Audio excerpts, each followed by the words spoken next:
Good evening and welcome to the Committee of Adjustment meeting for Tuesday, May 18th. I'll call the meeting to order at 6:30. Note that all members of council are present. I ask the clerk to make note of the guests present. And we have that. Moved by Pat Tate, seconded by Robert Reese, that we approve the agenda. So are you going to read it formally? Yes, I'll read the Okay, motions so for you, go ahead, Mr. Mayor. Kathy. Thank you. Moved by Councillor Tate, second by resolved that the agenda for the Committee of Adjustment meeting scheduled for Tuesday, May 18, 2021 be approved. All in favor? I can see everybody. Raise your hands. Great, thank you. Any announcements? Hearing none, declaration of pecuniary interests. We'll move to 5, approval of the minutes from April 6th. We have a resolution. Moved by Councillor Hatfield, seconded by Councillor Reese. Resolved that the following minutes of the Municipality of Wellbeing Committee of Adjustment be adopted as presented. Minutes of a Committee of Adjustment meeting held on Tuesday, April 6, 2021, as contained on pages 1 to 3, inclusive of the minute book. Are there any questions? All in favor? See the hands, it's carried. Thank you. Nothing under old business. New business 7.1, approve the actions of the Secretary Treasurer. We have a resolution. Moved by Councillor Tate, seconded by Councillor Hatfield. Resolved that the Municipality of Wellbeing Committee of Adjustment does hereby approve the actions of the Secretary Treasurer with respect to notification of the following applicant: A3/21, Mr. Timothy Morin and Ms. Glennis Smith Morin, for a minor variance to zoning bylaw 2821-15 as amended, respecting 59 Winston Road, described as Plan M169, Lot 1705, Parcel 960, Mishpacotton, in the Municipality of Wellbeing, to change the rear lot setback from 1.2 meters to 0 meters to permit the property owner to construct a garage on the subject property. All in favor? Carried, thank you. 7.2, we will deal with the application for the minor variance. We will begin with either Maury or Kevin who wish to speak to the application. I will summarize Kevin's report in that we reviewed the application for a minor variance. The subject property is zoned multi-unit residential, RM2 in the municipality zoning bylaw. The RM2 designation permits an accessory building to be within 1.2 meters or 4 feet from the rear lot line. The proposed application from the applicant is 0 meters. The proposed location of the accessory storage building will be constructed in the rear yard, and it is an appropriate location given the permitted location for accessory storage buildings in the zoning bylaw. It's not in the front yard, and the building does maintain the general provisions of the zoning bylaw and requirements for detached dwellings. We believe that the variance is minor in nature. The application was circulated to external agencies and residents in the area, and no comments were received. And therefore, it's a recommendation of the Assistant Director of Protective Services and myself that the council approved the recommended minor variance with the following conditions: that the approved variance applies only to the garage as shown on the drawings attached to the application, and the accessory storage building shall not be used for human habitation or for an occupation for gain. Thank you. Does council have any questions for Maury? Hearing none, I'd like to invite either Tim or Glennis, if you wish to speak to council, you're welcome to do so now. Yeah, that's fine with us. We don't plan on moving any tenants in, so. Okay. And Tim's retiring. So Great. I'll ask Kathy to read the resolution. Moved by Councillor Reese, seconded by Councillor Tate. Resolved that, application A3/21 submitted by Mr. Timothy Morin and Ms. Glennis Smith Morin for a minor variance to change the rear lot setback from 1.2 meters to 0 meters to permit the property owner to construct a garage on the subject property located at 59 Winston Road, be and is hereby granted, conditional to the following: 1, that the approved variance applies only to the proposed garage as shown on the drawings attached to the application, And 2, the accessory storage building shall not be used for human habitation or an occupation for gain. All in favor? It's carried. Thank you very much. Kevin, you will pass on the information with regards to the 20-day appeal period. Yes, I'll let the applicant know and council when that period is up. Okay, thank you very much. Tim Glennis, thank you. I'll now call the motion to adjourn. Moved by Councillor Hatfield, resolved that the meeting be adjourned at 6:36 All in p.m. favor? Carried. Thank you very much. Okay, that concludes our first meeting tonight. We'll move directly into corporate planning. I'll call the meeting to order. Note members present at 6:36. And the clerk will note the guests present. Disclosure of pecuniary interests. Hearing none, move to the approval of the agenda. Did you want to select, you want me to select an individual? Okay, so we'd ask Bill, moved by Bill, that we approve the agenda for Tuesday, May 18th. All in favor? It's carried. Thank you. We have no delegations or presentation. Adoption of the minutes, moved by Mitch, that we adopt the minutes of the corporate planning meeting of Tuesday, May 4th. All in favor? Carried. Thank you. There's no business arising from the previous meeting. Under new business, item 7.1, the PayPal legislation. Kathy's going to speak to that. Thank you, Mr. Mayor. So as we're aware, the current MFIPA legislation currently dates back approximately 30 years. Many agencies and municipalities have seen drastic changes in the government operations, public expectations, accountability and transparency measures, technology, and other legislation. To digitalization of corporate records and automation of business practices, many changes have not been considered in the MFIPA legislation, and nor has it been revised to keep up with the progressions of the changing. So the creation and storage of records have changed significantly for a municipal clerk, who is responsible for records management and information management as prescribed under the Municipal Act. Under the current legislation, it states that council be appointed as the head, and over the years, many municipalities have changed the way they delegate authority and now have delegated clerks as the head under MFIPA. Council has recognized that the municipal clerk is responsible for all of its corporate records, and that is the individual who normally would make determinations to access based on the legislation. It only makes sense that the legislation be changed to reflect that. The municipality over the past few years has experienced a financial burden due to the outdated legislation, and the legislation does not provide for a cost recovery when it comes to the MFIPA legislation. Currently, there's only 2 steps in the process, and where it is recoverable, and that's in the searching and preparing the records. And for an individual to file an application with, the fee is only $5. So it's a significant cost to the municipality. The threshold to establish frivolous or vexatious requests is unreasonably high and allows for the harassment of staff and members of municipal councils, and it can unreasonably affect the operations of the corporation. The Act fails to recognize how multiple requests from an individual, the shortage of staff, resources, and the expense of producing a record due to its size and the physical location of many of our records, and the timelines to retrieve the information unreasonably affects the operations of the municipality. Too often we spend too much time trying to retrieve records or trying to locate these records.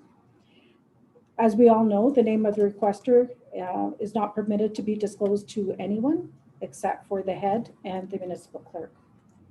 And of course, that does not align with the transparency and openness as embraced by many municipalities. So what I'm asking tonight is that council support a motion to MFIPA, to the province of Ontario, requesting that the MFIPA legislation be reviewed by the province and take into consideration all the changes that have occurred in the Municipal Act to reflect those changes in the MFIPA legislation. A copy of the motion is attached to my report, and I have placed it on the regular council for support in this evening's meeting. This evening's meeting? Yes. Okay. So we'll be asked during the regular meeting to support a resolution to ask the government to look at this legislation and make appropriate changes. So thank you. Were there any questions for Kathy? Seeing none, we'll move to item 7.2, records retention. Kathy, you have a report there as well? Actually, I prepared a short presentation for council. Okay. So I'll go through that rather than going page by page through my staff report, if that's all right with council. Yes. Thank you.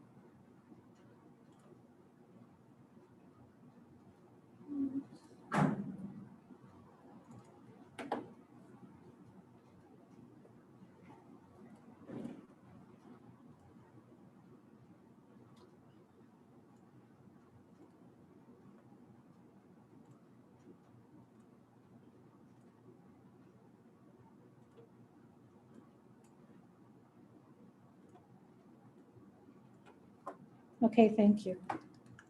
So tonight I'm just going to talk to council quickly about records management. So records management is a life cycle of all recorded information. It's the professional discipline that revolves around the management of document-based information system. The life cycle of a record is the creation, distribution, active use, disposition, and archival preservation of the records. Records management is not just a filing system. The records support our decision-making and protects us by providing evidentiary material in the case of litigation. In other words, it's organizing information so that people can find it. Corporations have an obligation to ensure that their records are authentic and reliable so that they can support the evidence in a record version or a version for historical or accuracy to reflect the business transactions. It has to be accessible, so available when and where records are needed to support a business decision or transaction. It must be complete, so sufficient in context, and structure. Compliant, so it must comply with the records retention and disposition requirements according to legislation and business needs. It must be protected and secured and managed in an environment that restricts unauthorized access. With that being said, the municipality is in the early stages of implementing its records management program to manage the life cycle of its records, the corporate records, which includes a records management policy, a records retention schedule and policy, the records citation schedule, staff procedure user guide, which is currently being developed by staff, and ongoing staff and council training is currently under development. So first we ask, why do we need a records management? Well, number one, the legislation says that we must. Now more than ever, it's critical for the municipality to have an effective records management program in place. As we create more and more regulatory laws evolve around the need for a records management program, and it becomes more and more imperative. Further to this, legislation states that we must manage and control our records. Section 254 of the Municipal Act states that a municipality shall retain and preserve the records of the municipality and its local boards in a secure and accessible manner. Section 55 of the Act states that a record may be destroyed for the retention, when the record retention period has expired or the record is a copy of the original. Changes under Bill 68 remove the requirement for the municipal auditor to approve the records retention bylaw. So our records retention bylaw is currently approximately 40 years old, 39 years to be exact, and a proper records management fails to exist. An unenforced record management program and outdated retention policies can result in loss of productivity and perhaps penalties for non-compliance. With our new system, the records management bylaw will contain a records retention schedule based on legislation and our business needs, a classification system, as well as terminology and compliance. So why is the classification needed? The classification will provide context to our records. This is important so that we can segregate records of its value from records with little or no value. The records classification system will help to ensure that everyone within our organization are filing records in the same way and are using common terminology. Records retention is a practice by which organizations maintain records for a set length of time and then employ a system of actions to either redirect, store, or dispose of them based on legislation and best business practices. The records retention schedule must be approved by council, and this is the law, and it must be approved through bylaw.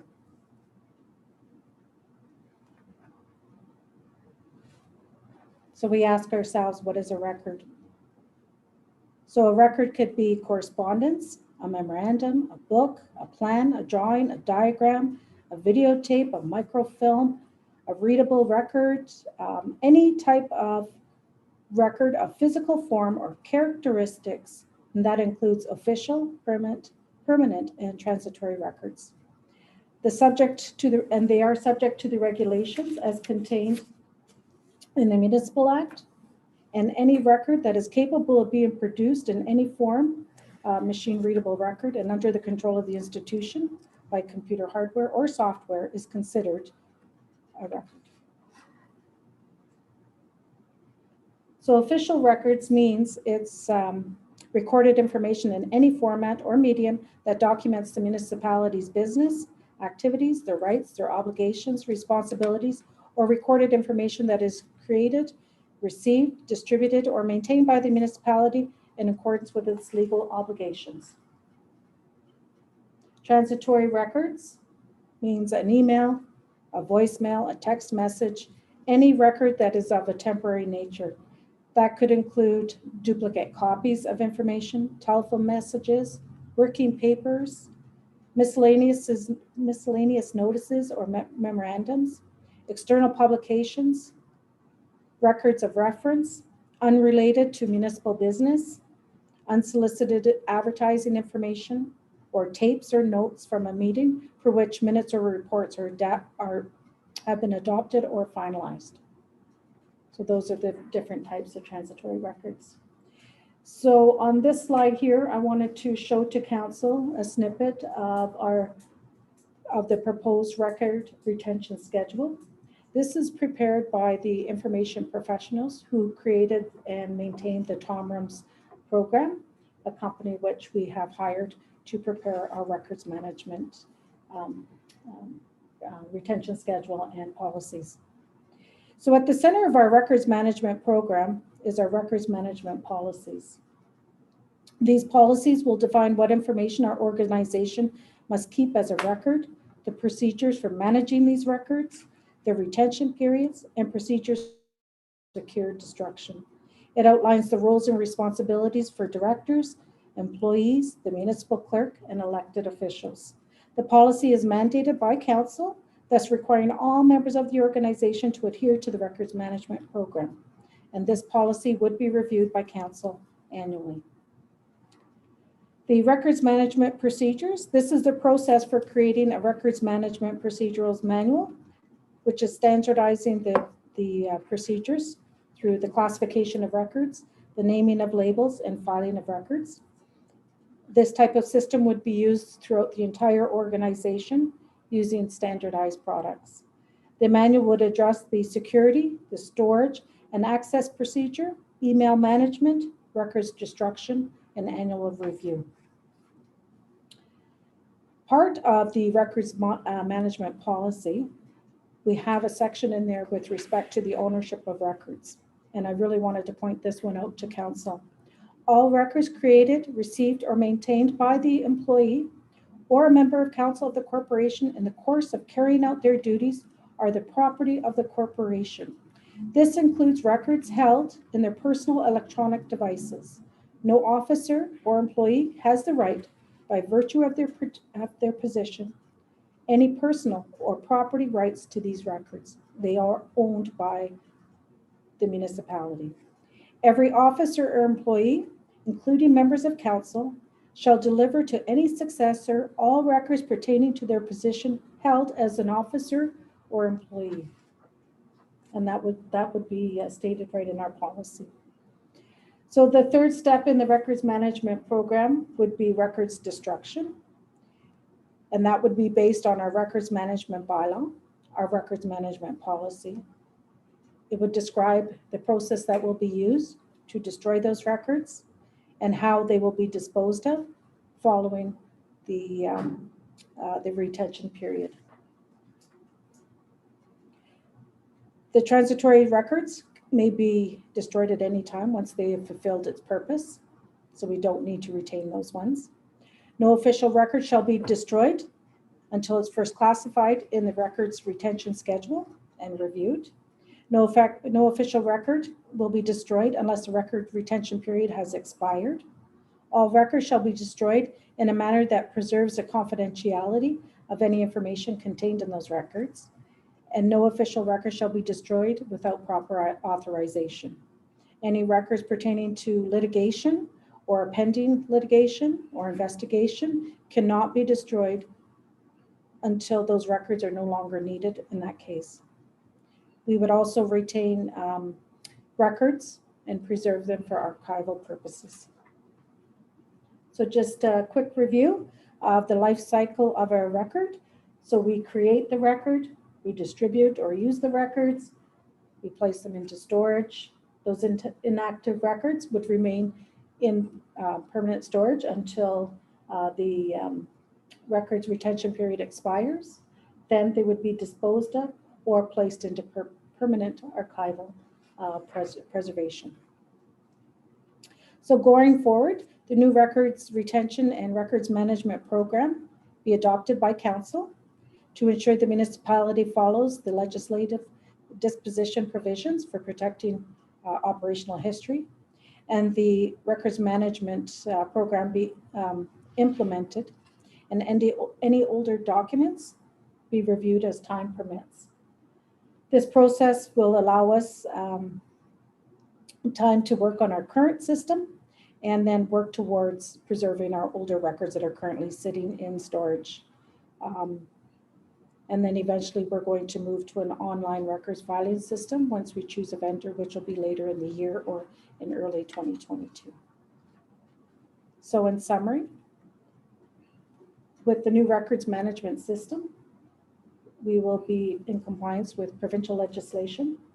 We will have a current and up-to-date records retention bylaw with retention schedule and reviewed annually by the information professionals and provided to the municipality, and our retention schedule would be updated annually. All areas within the municipality would be using a standard classification system. We would have a proper policy, procedure, and review for compliance. Records would be placed into archives as required. Be a standardized system for using of folders and filing supplies across the organization. Vital records, of course, would be kept, and as well as other records for business continuity. The records management program provides for the content management. There would be annual training for staff and council, and records that are placed in long-term storage will be placed in a proper storage facility. Okay, thank you. Are there any Thank you. questions for Kathy from council? Yeah, I got one, Mayor Rhodey. Yes, go ahead, Bill. Kathy, due to the record system, there's going to be some records going into the vault on these. Yes, so many of our permanent records, for example, are minutes, our bylaws. Council resolutions are currently placed in the vault for permanent record storage, and that would continue. Other records that are classified for an extended period of time to be placed into storage would be moved to our record storage facility and then destroyed in accordance with the records retention schedule. Do we have the room in that vault to handle more, Kathy? We're getting pretty full in there, I presume, eh?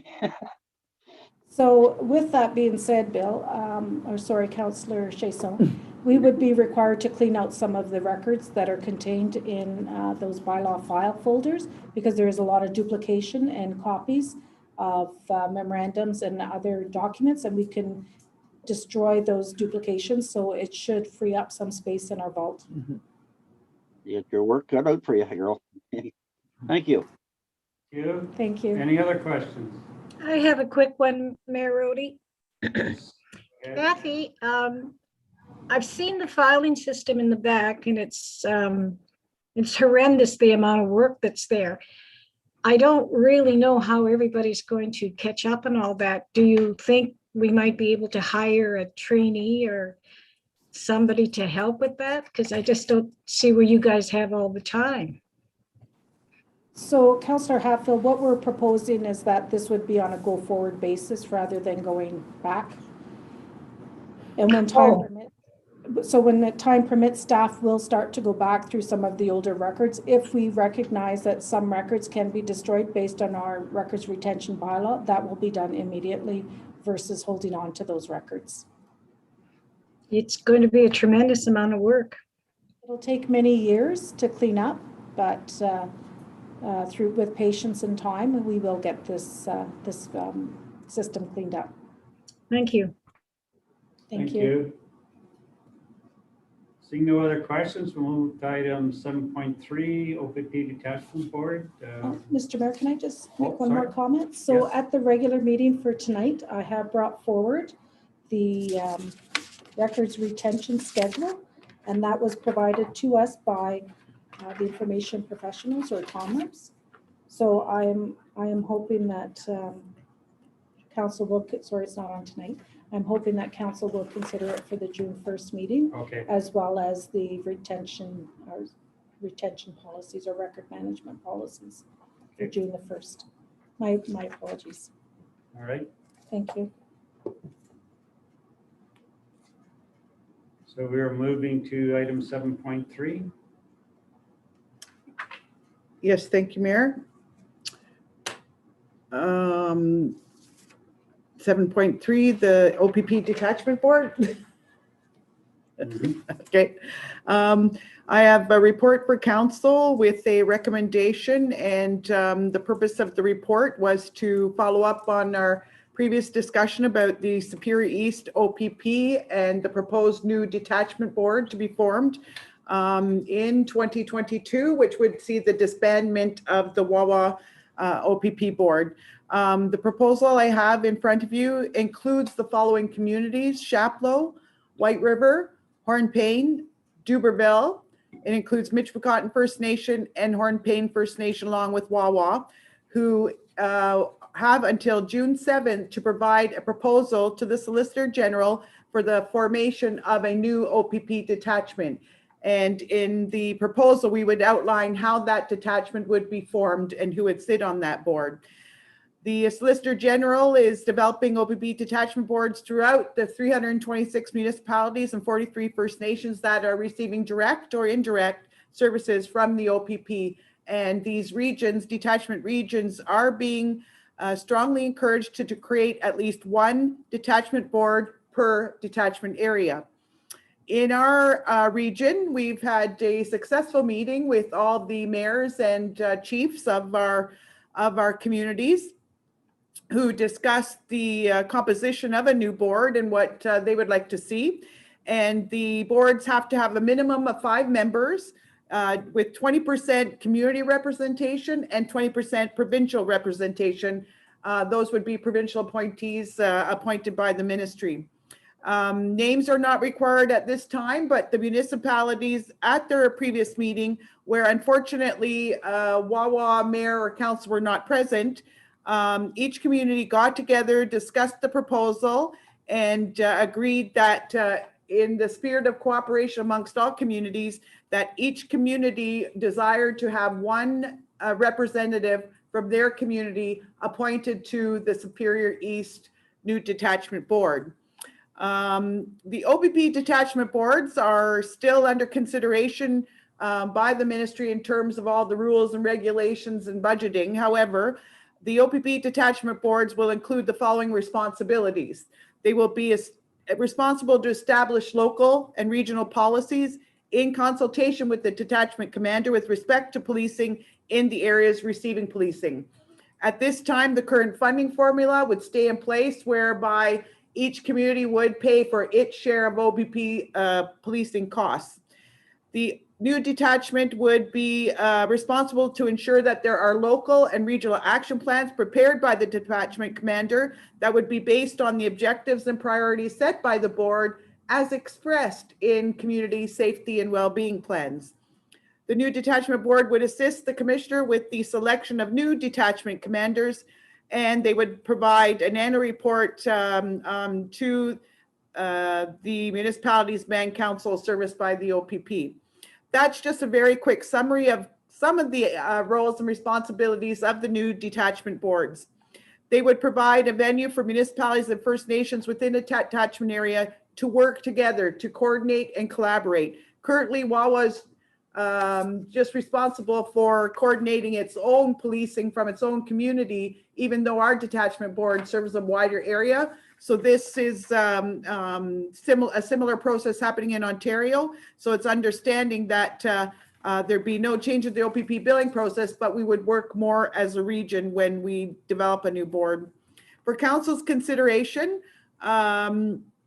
each community has expressed its desire and is doing so in a council or band chief resolution to have one representative on a new detachment board.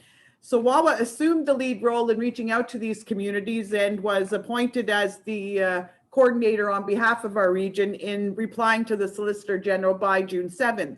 So for council tonight, I'm asking council to consider the following, that council should keep in mind that Wawa has the highest population of all the communities outlined in our detachment area and the highest household count, and pays the local policing around $900,000 a year.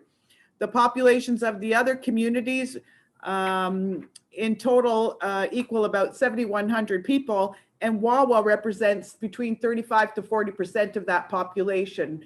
I didn't have the exact figures of Michpicot and Hornpain First Nations at this time, but based on an estimate of population, if a OPP detachment board were formed in our region consisting of 9 members, then based on population, an equal representation based on that population would be that Wawa should have 3 of those seats on a 9-person board.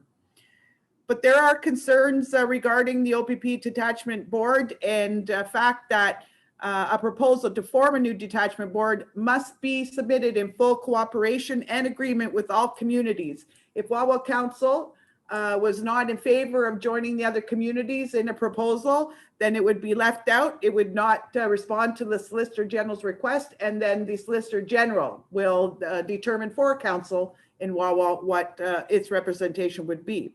So to ensure that we have a voice at the table, I am recommending tonight that council approve that Wawa and each community have 1 seat per community on the newly formed OPP detachment board.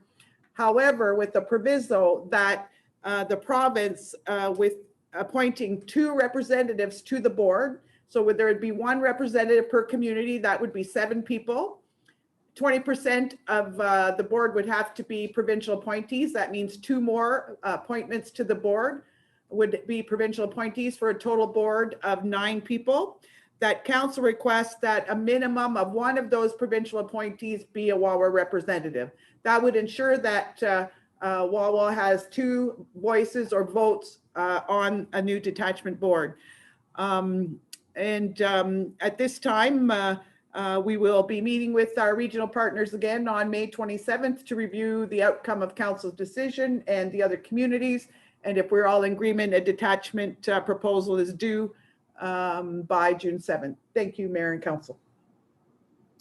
Are there any questions for Maury on that? Robert, you're on the current board. Do you see any concerns with regards to just the one rep per? What concerns me on this is there's really hasn't been a lot of information about what the role of those boards are going to be more specifically. Do you have any information from just being at the regular OPP board? No, we were waiting to see what was going on with this one. We have a board meeting coming up soon to discuss all this stuff. But the configuration looks good to me if we can keep it at that. It's a very good proposal. With getting the second, guaranteeing the one provincial appointee always be from Wawa. Yes. That would give us 2 out of 9. Yeah.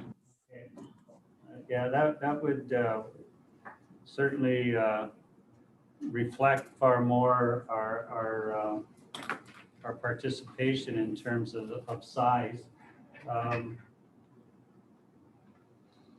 Yeah, and I guess all those funding issues would have to come up.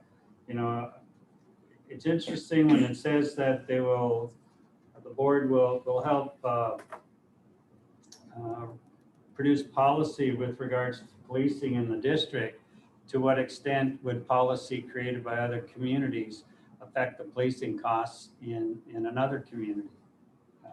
You know, those are questions I think that are worth asking to understand how that will impact. But otherwise, if we can, on the 27th, go for this particular model, we'll see where we stand. Mayor Rhodey? Any questions? Yes, it's Mitch. How would you terminate the board now? Like, who's going to pick somebody off the board? The government is going to reconfigure boards, so then it will likely go back to council to make an appointment. So if we get a provincial appointee from Wawa, then it's the province that will select that individual from Wawa. And as far as obviously, if there's only going to be one other rep from Wawa, I don't know whether Council would make that council make recommendation. that decision, whether that would be a council member or a member of the community. But that would be council's decision, I believe. Okay, thank you. And we were already informed that once this comes to pass, our current council will be dissolved. So it'll be just gone. So. Okay. Thank you, Robert, for that. Okay, so that's coming up in the regular for support? No, on June 4th, Or June- 1st, the June motion would 1st. go forward. Okay. So we'll let you know what transpired on the 27th if that changes before for things coming up on the 1st. So moving to 7.4, Alex, you have a report for the month of April.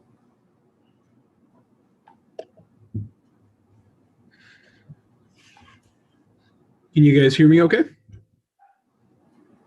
Very good. Okay, so in April, I would say that April was a pretty up and down month for us. We had to deal with a lot of provincial regulations changing throughout the month and different interpretations of that happening. So it was it was a bit of a roller coaster. But at the end of the day, I think we did a pretty good job reacting quickly to whatever happened within the province, and we were able to both open the playgrounds and then close the playgrounds and then open the playgrounds again within a fairly short order to make sure that we were providing a good service to the community.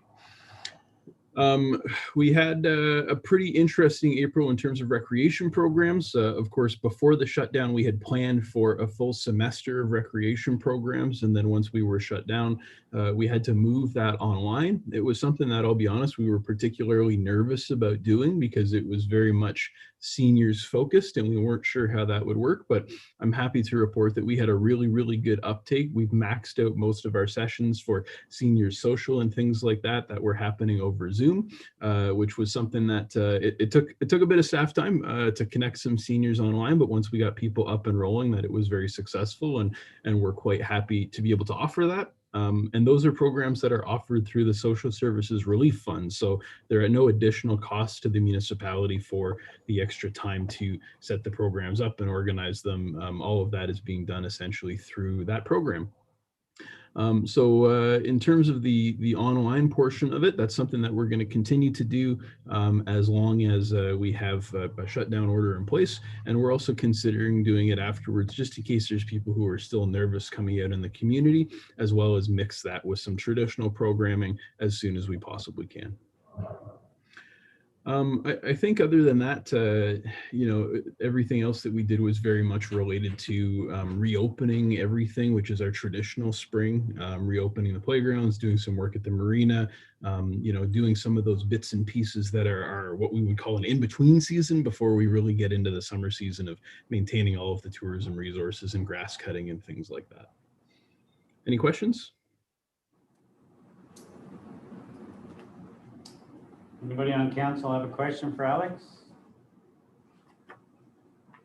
I'm sorry, Mayor, I was using the wrong mouse.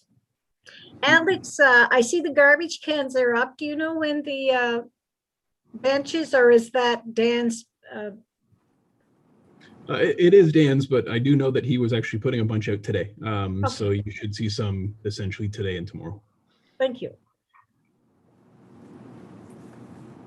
Okay, thank you, Alex. We'll move to 7.5 draft bylaw camping. Who's going to speak to that? Kathy? Alex. Alex, okay. Alex, you're going to speak to the camping prohibition. Go ahead. So this was based on a couple things. The first one was primarily citizen concerns. So over last year, we had a huge influx in a very different demographic than we're traditionally used to for our tourism season. And that caused some issues in some specific locations that aren't set up for overnight. For example, at a place like Sandy Beach, where you would traditionally see 1 or 2 people stay in the parking lot overnight and it wasn't too big of a deal. There was some days where we went down there at 6 in the morning and it was 15 plus vehicles down there. And that facility is just not set up for something like that. We were having damage to the dunes. We had people reporting to us the amount of litter. We couldn't keep up with the single garbage can and single washroom that's located down there. And we had those types of issues at Roses Beach and at Lions Beach as well, that we had residents come to us and have issues with. We also consulted with the local Ministry of Natural Resources and the local Ontario Parks, who both expressed very similar concerns in terms of sensitive areas being essentially overrun, as well as, you know, the requirements under, you know, the Crown Lands Act to make sure that we're not overstepping our bounds. They weren't able to get us anything official, but they were consulted when we created this. It was an interesting bylaw to create. I did a lot of research on various locations around the country, and the closest that I came to that would match what Wawa's needs were was actually a bylaw out of Squamish, BC. So that's what this bylaw is based off of. It is in very draft form right now.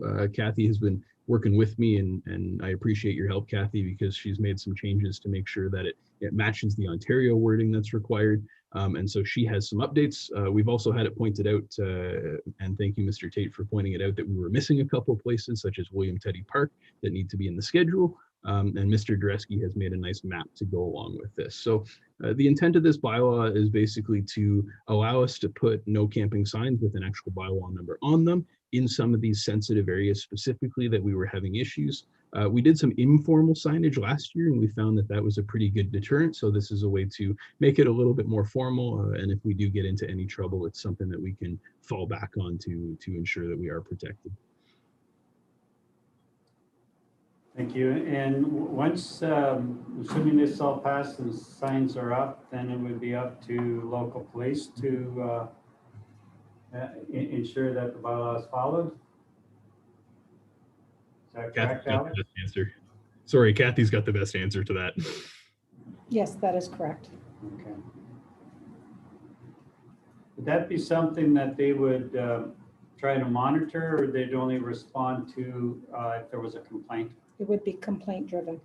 Complaint driven. So if Yes. nobody complains about it, they don't. Okay.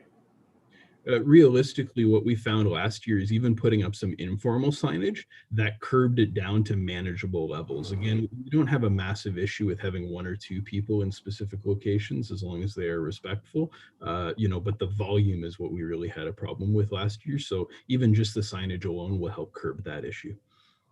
Okay. Thank you. One Item. question on that. Oh, go ahead. Yep. I just got one question on that one, Mr. Mayor. This bylaw doesn't include the school grounds. Is that the school board's responsibility for that, or for I would policing? assume it is, Bill. Yeah. Okay, thank you. Yeah, that's why it wasn't included. And Mayor, Councillor Tate, I'm not sure. Oh, Yeah, I got it. I got a couple of questions. First of all, I think it's extremely extreme. I just don't know if this is the time to do this, or is this just pandemic driven?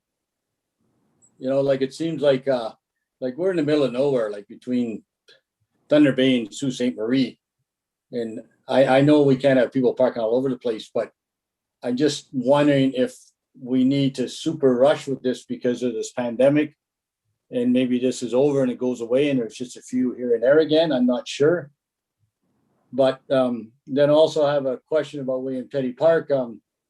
We were out there before the pandemic with the mayor and yourself, Alex, and we had talked about at least grading that park a little bit and berming up the little roads on the side, and that never did really happen. So for the first question, yes, it's pretty pandemic driven. In a lot of the older Wawa tourism documentation, one of the things that was repeated over and over again was as soon as you get people here, they come back and they come back and they come back, because that's the effect our community has. So I couldn't say for sure if that will continue after the pandemic, but certainly I would say that this is brought to council because we learned some lessons last year, and this is our way to translate them into some actions this year to prevent some issues, and specifically around sensitive areas like Sandy Beach, some damages to a pretty fragile ecosystem. In terms of your second question, it's something I'll have to speak to Dan about in terms of having the equipment to work on William Teddy Park. Yeah, and we don't want a whole lot out there, but it's just a couple little side roads. I go out there quite often, and I know there's a little bit of dumping again. If their little side roads were just bermed up with one load of gravel, and the road, because quite a few people still put their boats in out there. Right. And also, it really is a weird bylaw, because you've basically shut everything in Wawa area off, and who's going to monitor that and enforce that? It's just too much of an area. I don't know. I agree we don't want camping to start in these areas, but it just seems that we're being so restrictive and dominant in our authority to do this, and it just looks going to look terrible with a sign everywhere you can look and says, "Hey, sorry folks, no camping." Yeah, so a lot of the locations identified, it is technically the rules. So all municipal parks are no camping, and so that it isn't something I would put an extra sign up. Those already exist on the signs. There's just no bylaw behind them. So the only real additions would be Sandy Beach Government Dock, and then the parking at Lions and Roses. The rest of them are municipal parks, and you're right. I wouldn't want to see 500 signs, and to be honest, my parks doesn't really want to pay for 500 signs either, right? Exactly. Yeah, a couple signs at those problem areas to try and curtail that, if that makes sense. Or one sign on the road that enters the Harbor Road going down that road. It says, "Along this road, there's no camping," or something like that. Just one sign. Yeah, I understand what you're saying about not seeing 500 signs for sure. Yeah. Okay, thanks. Alex, one thing I noticed a lot was there was quite a few Wawa people parked. When I go down to Sandy Beach a lot, and I could not go in certain parts of Sandy Beach for about 3 weeks because there was loaded with Wawa people camping in tents and everything. And I'm talking up to 40 people. Yeah, I think that that's one of the biggest challenges with Sandy Beach is it's a very sensitive area ecologically.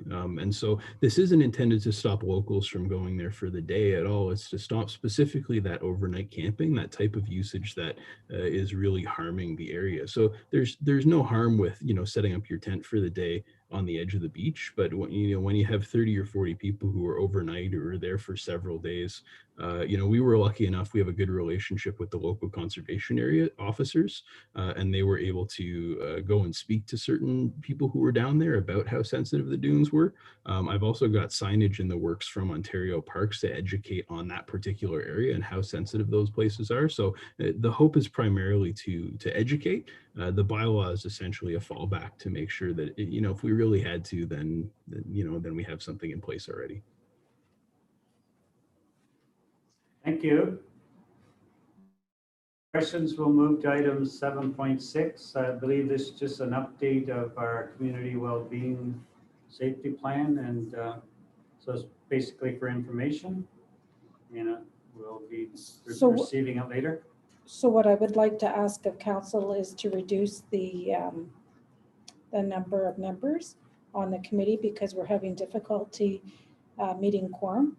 And so the last 3 meetings, we have not had quorum. So we've just had informal discussions, but no decisions can be made. So at this time, what I'm going to ask of council is if we could consider reducing the membership down to perhaps 5 or 7 members and use those individuals that have been attending regularly as the committee membership, and anyone else who is part of the committee are welcome to attend and participate in an advisory role and continue to provide us information and updates as required, and we will continue to move forward with the development of the plan. So what I've done so far is that we've completed the survey. Unfortunately, the response rate wasn't as great as we had hoped it would be. We only received about a 7% response rate, and it appears that many of the responses were from people of the middle class, post-secondary educated individuals. The plan coordinator did attend at various locations to try to obtain a couple more surveys, and she was able to obtain another 10. We are using the information from Stats Canada for our demographics. We've completed the asset mapping for our community, which identifies all the services and agencies that are in our community. And we started to prepare our draft template for the report.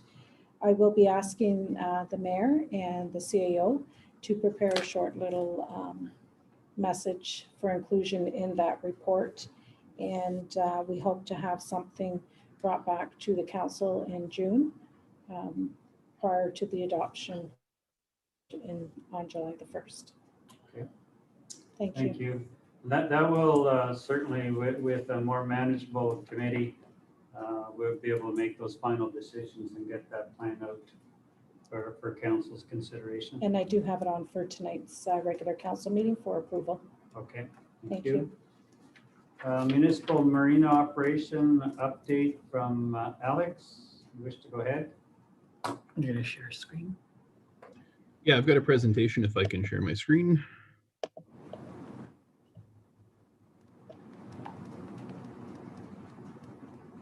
All right, everybody's got that on their screen? We do.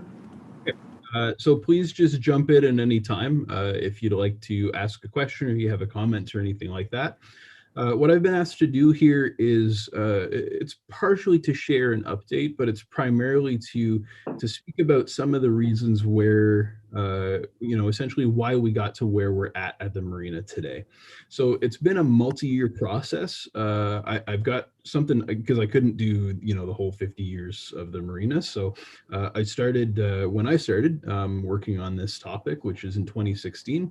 And I did a couple slides just based on some of the things that we've done up to now, some of the things that have happened to get us to the situation where we're in today, and then to give a touch of a look forward. So it's primarily meant as an educational piece, but it's also a little bit meant to to highlight some of the accomplishments that we've had, some of the challenges that we've had, and to show, some of the rationale for our decision making as we've pursued the divestiture process with small craft harbors.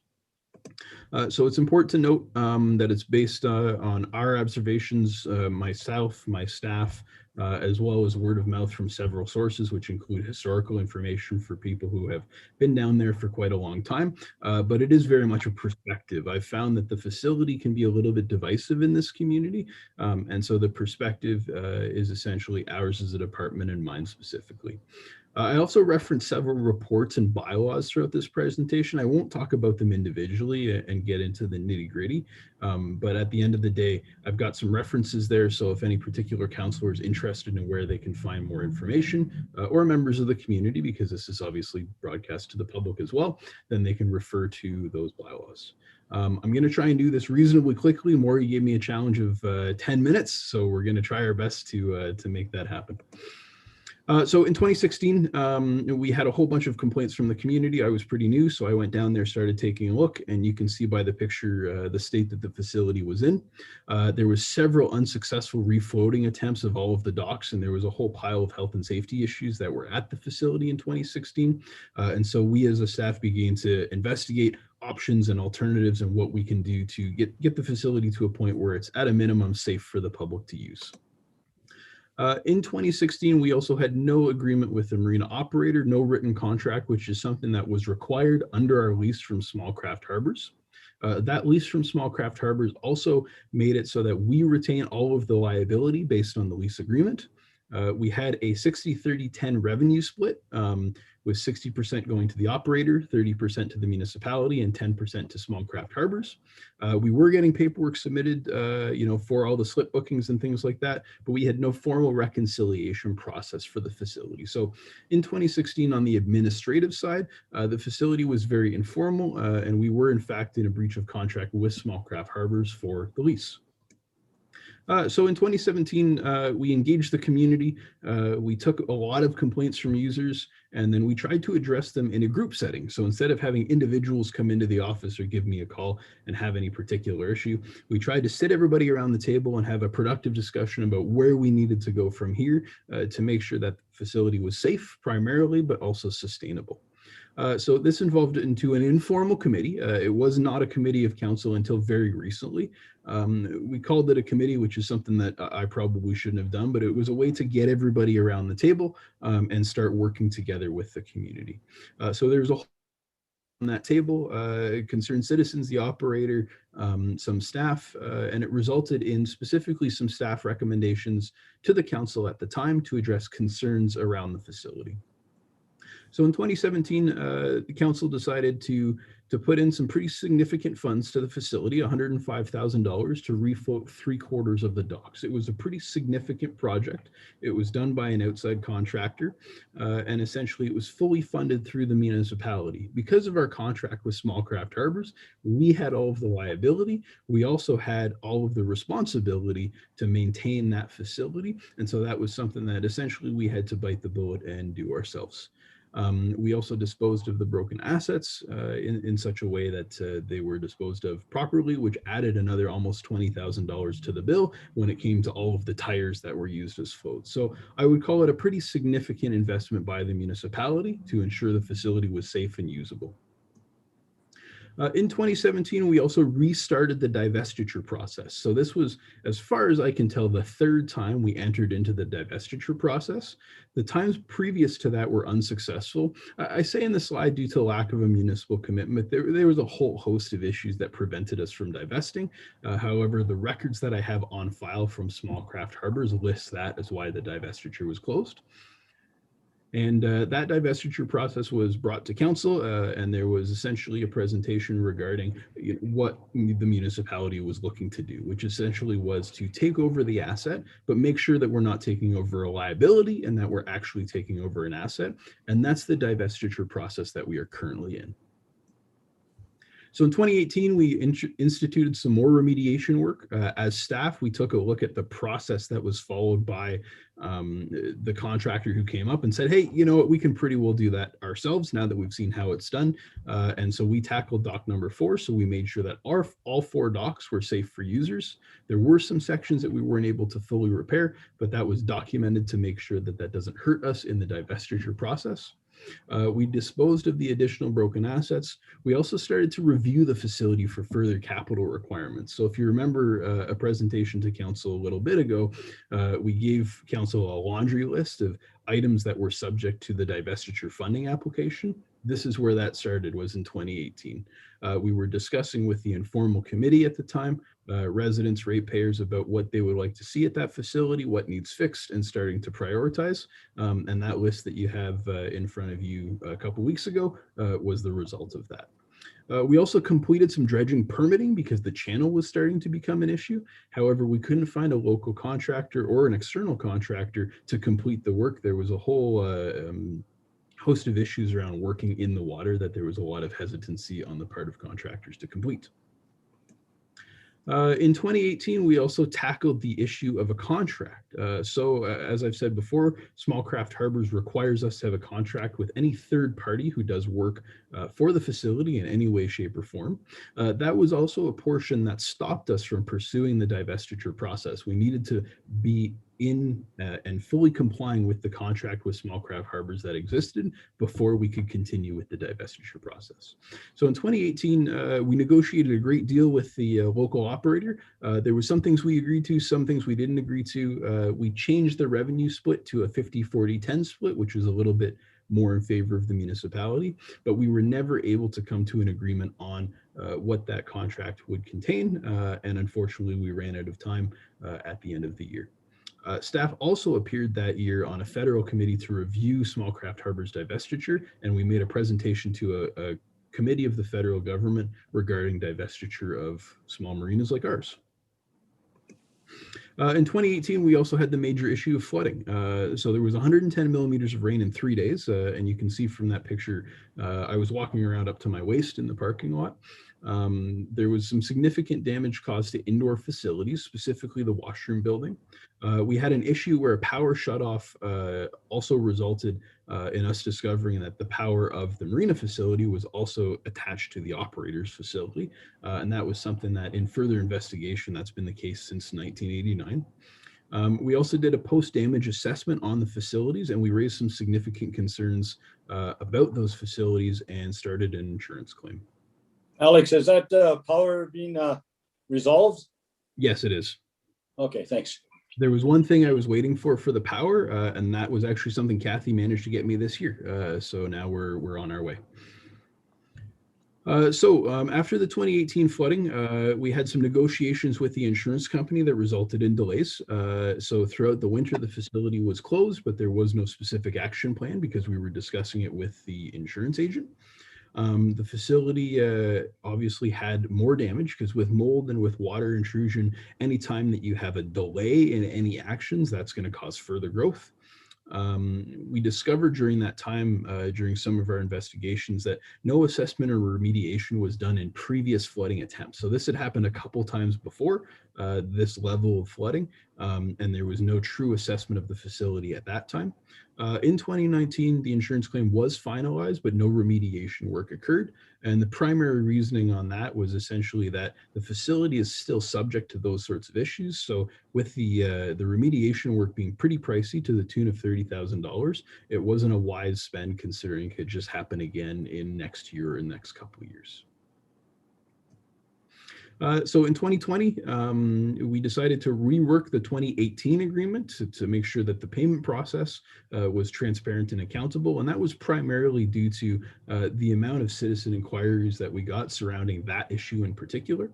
This, of course, included a change in service levels as the municipality took on specific tasks to reflect the contract. So we were looking to do a flat rate with the marina operator, and that entailed specific payment for specific jobs, which also required us to take over some of the things that operated the facility, and there was other things that were not going to be included in the municipal operation of the facility because we operate it very much like we would operate a park or a tourism resource. We extended the agreement with Small Craft Harbors to pursue divestiture, and with the contract being signed, the barrier to divestiture was removed, and therefore we could pursue that divestiture in full with Small Craft Harbors. And that was subject to a staff report and a couple bylaws. The staff report goes into some of the details about the divestiture in the contract, and then those bylaws are specific to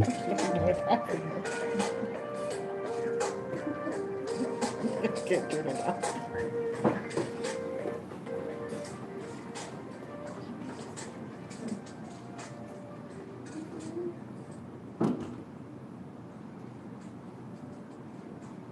Okay, so those bylaws were specific to those two agreements. So in 2020, we took over some of the operations of the facility. We then put it into our operating plan. We made a 2020 operating plan that was presented to council for the facility. 2020 was obviously a difficult year because it was the start of COVID. So we had some provisions for operational things such as a washroom, garbage, things like that. But there was no provisions for administrative portions because our admin staff were laid off for the summer due to COVID. So it wasn't a fully operational year in terms of the facility. It was partly operational. We also facilitated dredging that year, and that was something that was done completely by community volunteers at relatively little cost to the municipalities. Some staff putting in the permits, some fuel, but no true cost compared to hiring a contractor. And then those were also accepted by council in the 2020 presentation. In 2020, we also formed a committee of council. So this was essentially the result of having an informal committee for so many years and having that committee now with a very specific goal in mind, since the barriers to divestiture were essentially opened up. What that gave us was the opportunity to really form a proper committee and pursue divestiture full force. The committee was formed specifically to advise the municipality on the creation of the proposal for divestiture, but also generally the committee represents additional avenues for community and user consultation, and that was a committee that was accepted via bylaw. So in 2021, we have some changes. Obviously, the most substantial change is the contract was not signed by the operator for business reasons, and therefore the municipality took over essentially full operation of the facility. So right now, that means that our staff are taking slip bookings and things similar to that. Of course, that was a fairly new development, so it took us a couple days to get on board and get things figured out, but so far that's run somewhat smoothly. It's important for council to understand that currently that means there's no representative of the facility down at the facility, which is going to cause some challenges that we're still working through. It's something that is essentially a reduction in service levels because there's not somebody there at that facility to take bookings in the way that the operator was, which was very significant. But we're working on certain online offerings, and so far, our voters, from the comments that I've received, it's positive. So that change is really. It's really been a hurdle to jump over this year in particular. Lots of room to work together, and there's lots of room for improvement, which is something we'll talk about a little bit later. But at the end of the day, it's given us an opportunity as well to make some modifications and to ensure that we're going to try and provide the best service we can. But it's also, we know it's going to be a learning year. It's going to be a year that it's our first time doing it, and we've got an opportunity to better, but we've also had the challenge of doing it ourselves. So after that, the divestiture process is the final thing we're pursuing in 2021. And so this is a slide very similar to the last report where we're looking at next on the list for this program. There's no commitment required until the proposal is complete from council, but the committee and staff are actively working on this proposal right now to have it ready in time. And in 2021, we're continuing with incremental repairs to the facility. So there was a Marina operations plan again built this year with similar things in it. So at the end of the day, it's an asset that needs recovery. It's an asset that hasn't been maintained to the standard it should have for many years. And so it's now as staff to get it back to where it needs to be, to address some specific health and safety concerns, and to fundamentally improve the asset in a way that is sustainable and within the municipal budget. Administration staff are now available to book slips, and we've been fairly successful, like I said, in that so far, as well as we've applied our work plan, and we work on it even today. So we're certainly open to feedback on that, but at the end of the day, it's something that we're trying to work with the community of boaters who is down there to make sure that they're seeing the type of improvements that they want to see there, and fundamentally that the revenue that's being generated at the facility is being reinvested in that facility so it can be upkept better than it has in the past. Any questions? I got one for you, Alex. Sure. Councillor Tate mentioned the power grid. Mhm. That power grid, whose name is that in? Is it town or is it in? It's in the municipality's name. So we're paying for everything in power coming in for the building, everything? I have to confirm that. Okay, can you for me, please? Yes. See what's going on there? Thank you.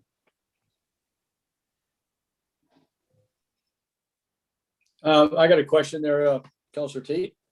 I just want to say that what's happening there now, I see it's a real positive, because at least the revenue that's coming from the boats being in the marina is being circulated back into the marina. So that does help the small parts until we can finally resolve where we're going down the road.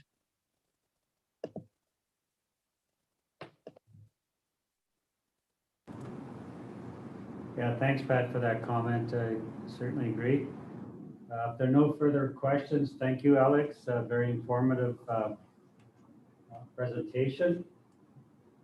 Did Anders have to pay you to get his picture in on that last slide? I did that just for him. No, actually, that comes from our new website. We're really lucky now when we do PowerPoint presentations. We have Councillor Tate might come up with a picture of a big fish. Okay, thank you for that. We'll move to 7.8, CAO, Planning Report, the zoning bylaw amendment. Thank you, Mayor and Council. You have a copy of the CAO report 2021-05. This report is follow-up to the public meeting that was held on May 14th regarding the request for a zoning amendment to 67 McKinley Avenue for a request to have 3 accessory structures being sea containers placed on the property for a temporary period of up to 3 years. And essentially the zoning bylaw as written does not prohibit sea containers from being on commercially zoned property, of which this property is. However, the zoning bylaw does state that sea containers are considered accessory buildings and accessory use to a primary use on a commercial lot.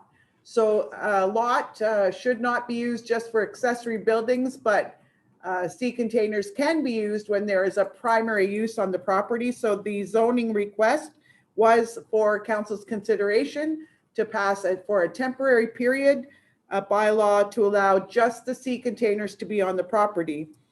The zoning bylaw would also, if approved by council, require the owner and agent to enter into a site plan agreement with council. So a site plan agreement would follow for council's consideration at the June 1st meeting if council approves the zoning bylaw amendment tonight as recommended. The site plan agreement is able to cover some of the concerns that were expressed by the one objection received from residents in the area. And the site plan agreement can set out conditions around the use of the land and how the land would look. So site plan agreement would be put forward to council if council agrees with the amendment. That would say the following: that the front yard would be seeded and grassed within 4 weeks of the passing of the site plan agreement. So if council agrees with the rezoning and the site plan is approved on June 1st, that would mean that the area had to be grassed in front of the sea containers by the end of June.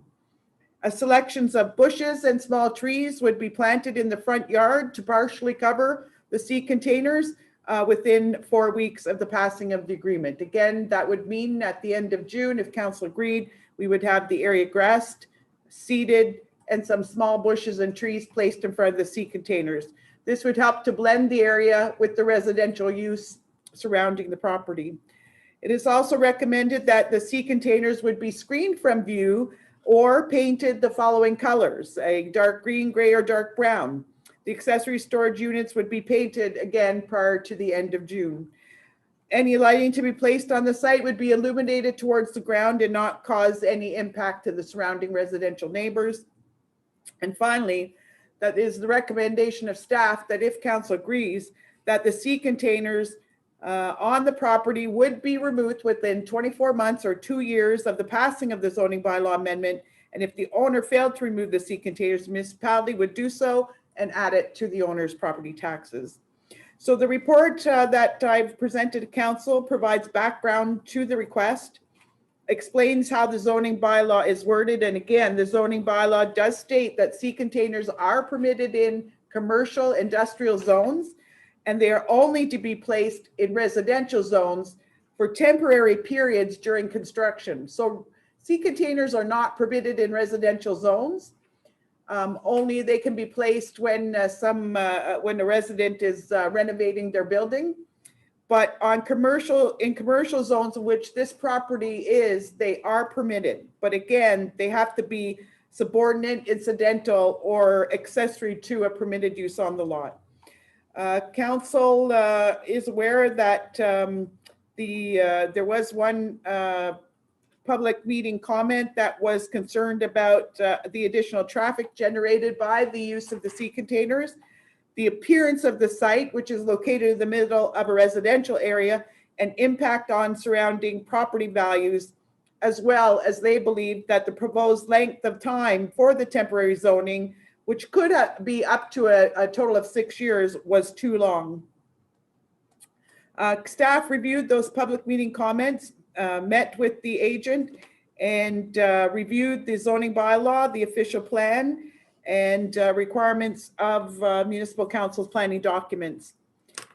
The provincial policy statement was also reviewed, and we felt that there was nothing pertinent to share with council in this report.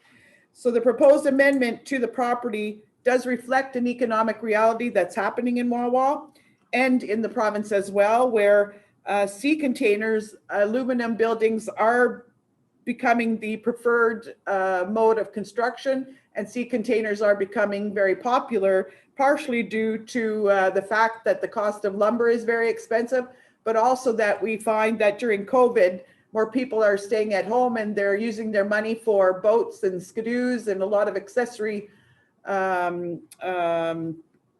vehicles. So we find that residents and commercial businesses are requiring more storage facilities to keep their materials in.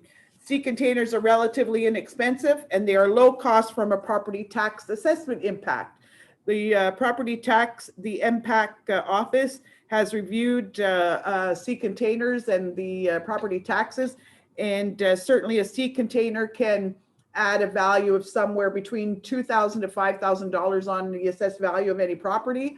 And in comparison to a built garage or a larger permanent structure, sea containers are a lower cost on the impact of the taxes. So again, these are some of the reasons why sea containers are becoming more prominently used in Wawa. The existing properties along Broadway Avenue in the commercial district are small. Each lot on Broadway Avenue is approximately 50 feet frontage by 100 feet long, 5,000 square feet.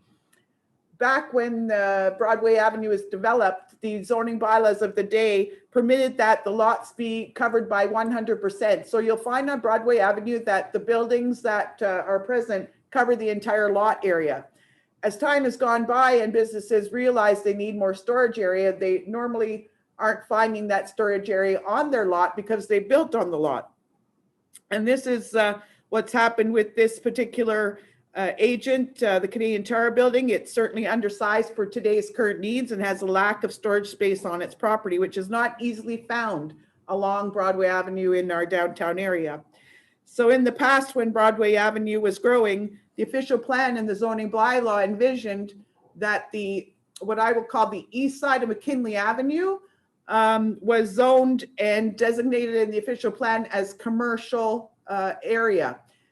So that means on McKinley Avenue, find one side of the street closest to Broadway Avenue is designated for commercial use, and the other side of the street is designated residential use. And this was put in our zoning and planning documents back in the 80s when the town was growing tremendously. But we find in time that that growth didn't happen. There's been a change in the growth, particularly in commercial space. So we find in our zoning documents that McKinley Avenue is inappropriately zoned. This is a matter that staff will be bringing forward to council some recommendations for changing in our zoning on that street. But that's in the future. The case today is that the owner of 67 McKinley is in a commercially zoned area, even though the property is surrounded by residential structures. So there is some conflict, but in our zoning bylaw, the area is zoned commercial. And that is something we think council should look at in the future. This does lead to some conflict. However, to mitigate the negative impacts of the proposed sea containers to abutting neighbors, it's recommended that this temporary use zoning bylaw by council be limited to a maximum of 2 years and not the 3 years requested by the owner. Under the Planning Act of Ontario, this would provide the owner enough time to determine a more permanent solution to the storage problem it's experiencing. It gives the owner an agent 2 years to use the property. And it also provides under the Planning Act that they can come to council at the end of 2 years and ask for a 1-year extension.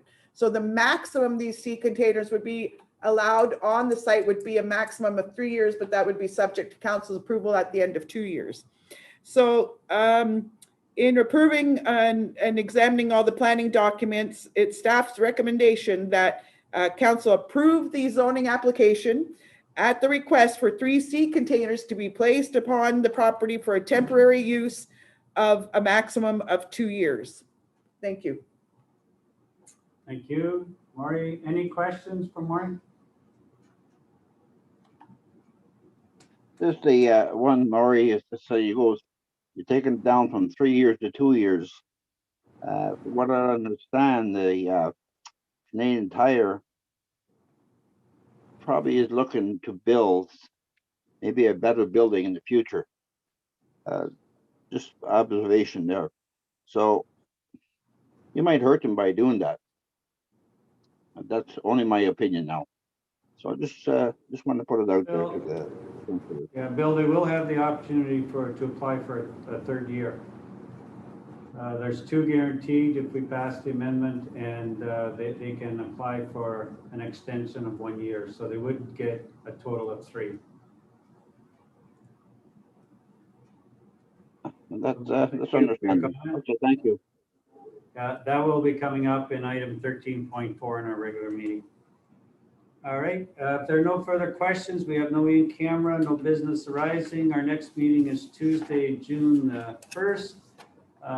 So moved by Councillor Hatfield that we close this meeting at 7:53. All in favor? Some hands, it's carried. Thank you. We need a couple minutes to switch into the next meeting. Are we ready to go? Yep. So we'll go directly into our regular meeting, and I'll call the meeting to order at 7:53. No members of council are present. The clerk will list the guests present. Any disclosure of pecuniary interests? Seeing none. Approval of the agenda. We have a resolution. Moved by Councillor Hatfield, seconded by Councillor Tate. Resolved that the agenda for the regular meeting of council scheduled for Tuesday, May 18, 2021 be approved as presented. All in favor? Carried. Thank you. No delegations or presentations. Does anyone have an announcement they'd like to make? I have one, Mayor Rhodey. Yes, go ahead. I happen to walk every morning with the garbologist in Wawa, and the properties on the corner of Tamarack and Regina Crescent were driving her crazy. So she started cleaning yesterday. She got 5 bags of garbage in 2 hours, and she's going back again tomorrow to clean the rest. if you see Karen, I would just like everybody to thank her for what she's doing. And Alex, if you have more garbage than you're used to seeing, Karen's the one that's putting it there. Thank you. Okay, thank you for that, Mitch, and we certainly appreciate the work that Karen Grunt has done in our community over the years. Thank you for that for sure. So the giving of notice, there's eight items there. Adoption of minutes, we have a resolution. Moved by Councillor Reese, seconded by Councillor Chason. Resolved that the following minutes of the meeting of council be adopted as presented. Minutes of a public meeting held under the Planning Act on Tuesday, May 4th, 2021, as contained in pages 1 to 2, inclusive of the minute book. Minutes of a regular meeting of council held on Tuesday, May 4th, 2021, as contained on pages 1 to 6, inclusive of the minute book. Thank you. All in favor? Carried. Under correspondence, you have a letter there regarding North Shore Gas Project in the town of Marathon, just giving an update. As well, a letter from the Ministry of Seniors and Accessibility with regards to the opportunity to nominate a senior 2021 Senior of the Year Award. And I believe the date is by the end of this month that you have to have a submission in. So that's open to anybody in the community, I would imagine, that would like to do that.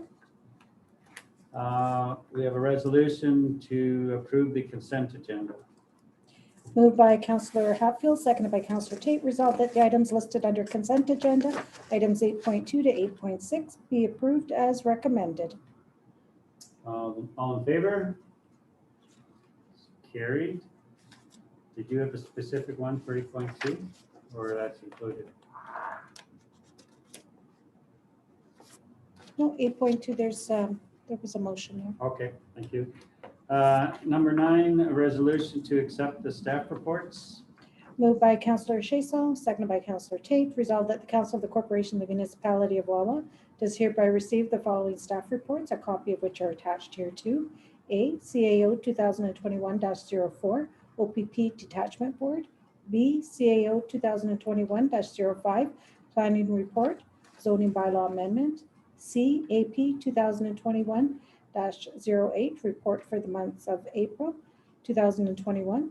D, CC 2021-03 and FIFA legislation. E, CC 2021-04, records retention. All in favor? Carried, thank you. There's no business arising. So we'll move all the way down to 13, bylaws. We have a first, second, and third reading. Moved by Councillor Hatfield, seconded by Councillor Chason. Resolved that the following bylaws be introduced and read a first, second, and third time and finally passed, and that the mayor clerk do sign and seal the same.